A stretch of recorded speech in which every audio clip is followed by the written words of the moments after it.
We're in the next part now. Please go check out the previous part to gauge your bearings.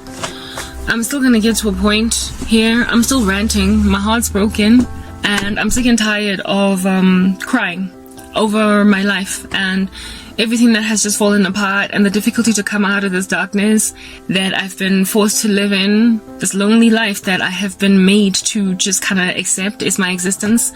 The level of loneliness of a person or tsofetseng, like an elderly person that could be like 90, and so they have observed not only every friend and family member that they've ever grown up with die, but also some of their kids. Yeah, I have the level of loneliness of an elderly person, and I'm only 38. And this commenced when I was 29. And this happened because people who were my company saw it fit to bewitch the living daylights out of my life until I could do nothing at all with myself. And they have spent years acting as if though this is not an abomination, neither a travesty, or just freaking sad. It's poignant and painful, and we should not be doing this. Their consciences have not caught up with them sufficiently enough to make them just stop. As if though 1 year in loneliness was not bad enough, they observed 2, 3, 4, 5, 6, 7, 8, and now they're going to do the 9th year. They have literally taken away a whole decade of a human being's life, and they're leaning on I'm not the kind to commit suicide, especially considering I'm a Christian, so I fear God.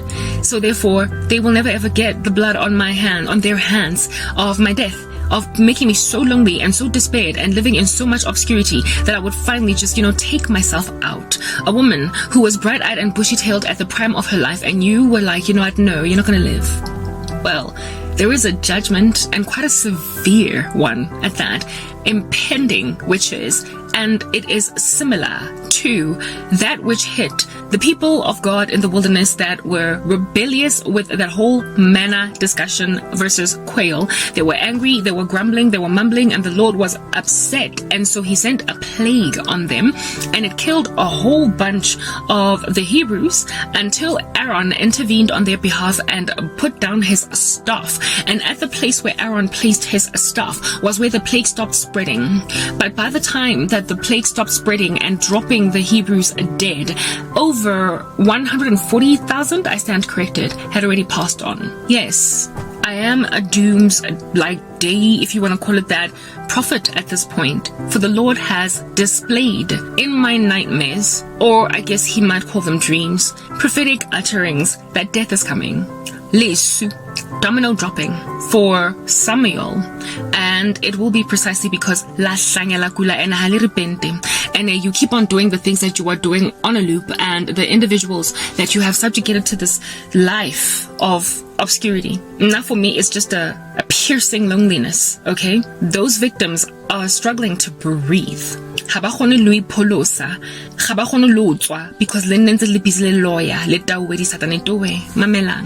I'm always fasting, okay? And I'm sorry for those of you who speak English and you are troubled, or what is the word that I'm looking for? Uncomfortable or disquieted or unhappy with the fact that I am using my language. But sometimes these rodents, they don't, I'm a black South African, and amidst black South Africans, sometimes you can't hammer a point into their heads sufficiently enough unless you speak the language. It's like English is just not going to cut it. I don't know. You get what I mean?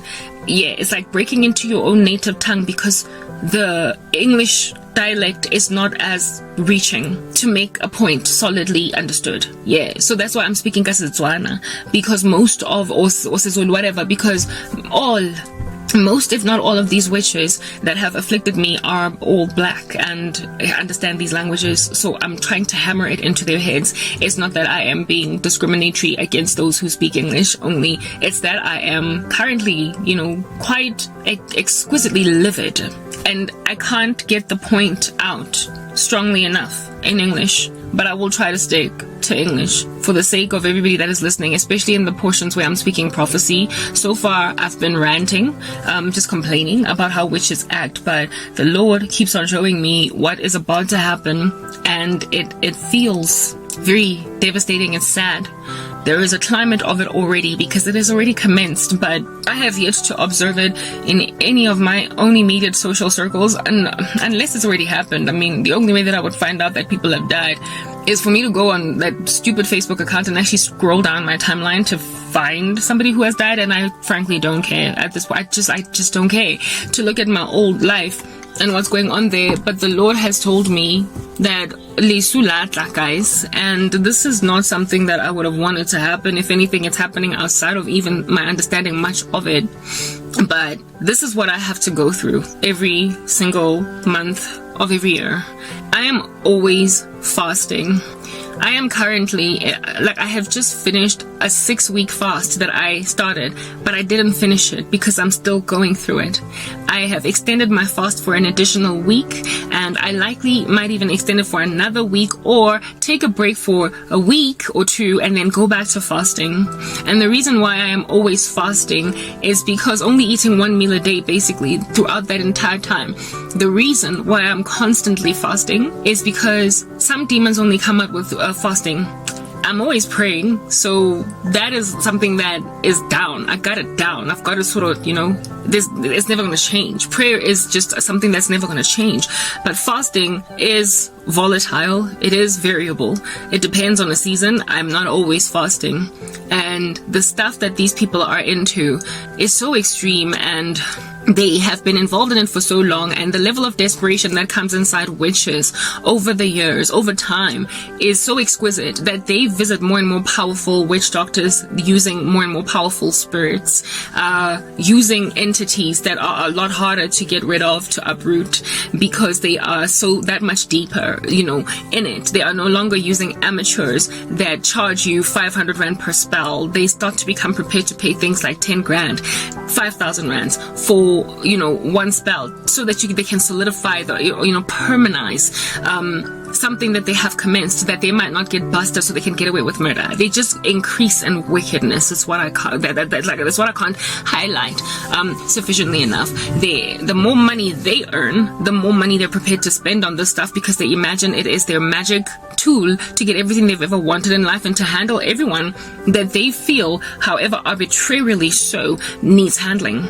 And I'm, like I said, I'm one of those people that have been handled by people arbitrarily so, because they felt like I needed handling. The girl that I spoke about earlier, who basically accused me of being a whore enough to go and steal her husband, to a point of not wanting to tell me what her man's name was, lest I should go Google him and take him away from her. That jig arbitrarily just handled me when I needed no such handling, if you know what I mean. I didn't need to be handled, but she handled me anyway. These people have a massive, wicked sense of entitlement against others, and sometimes the only thing that is required for them to walk in this entitlement is just irritation or jealousy against another individual. You might not have done anything to them. They just might not like the fact that you're so pretty or so smart or so hardworking, so good at what you do. That's just enough for them to get just an entitlement to handle you. Like, how dare you be born with your mama genes? How dare you be born with your daddy brain? How dare you be born with the natural work ethic that makes out of you the best employee? How dare you do all that? And so they handle you. Well, they increase in this wickedness over the years. The more involved in it that they are, the deeper in the darkness they twist down in like some strange proverbial satanic, incredibly like diabolical vortex. They twist in this vortex, and in so twisting in this satanic vortex, they become more and more prepared to spend exorbitant amounts of money to continue to handle or keep a person in a handled state. And I am quite the thorn in the flesh of witches. I am an itch, a scratch. I am a venereal disease in the loins of witches. I am something that is very uncomfortable, and if they can get rid of permanently, they will do so. I not only have been obviously afflicted by them, but I am a spokesperson against it. I'm quite the activist, frankly, against this like lunacy. For those reasons, they feel as if though we are lona. First of all, angabi anywhere in society. Angazosbora ngobuso bakhe, angazosbora ngenhlakanipho yakhe, angazosbora, like frankly, whatever it is, that it's a suite of like random awesome stuff that you got going for yourself, Karabo. I tried to handle her in 2011, and then she dared come at me with a flying kick against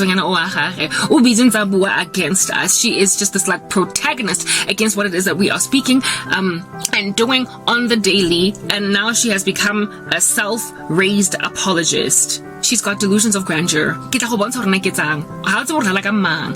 that mindset. They are so freaking pompous. Like, I can't even say that enough. They've got this whole mindset that you don't know who I am. Like, so they accuse me of having delusions of grandeur, but instead they have them because they've got this magic wand that they wave all over the show to basically shift the equator of the earth to a different location. That's what they think their witchcraft is, and such that no one can step on their toes even by mistake on the street. No one can do anything negative against them. You can't even look at them strangely without being afflicted by their sorcery. You cannot be a better employee at what it is that you do in the office than them because you don't know who you're dealing with. Dambi as a woman that, has made a decision that, you're not quite for me. I thought I liked you, but on a lady character, I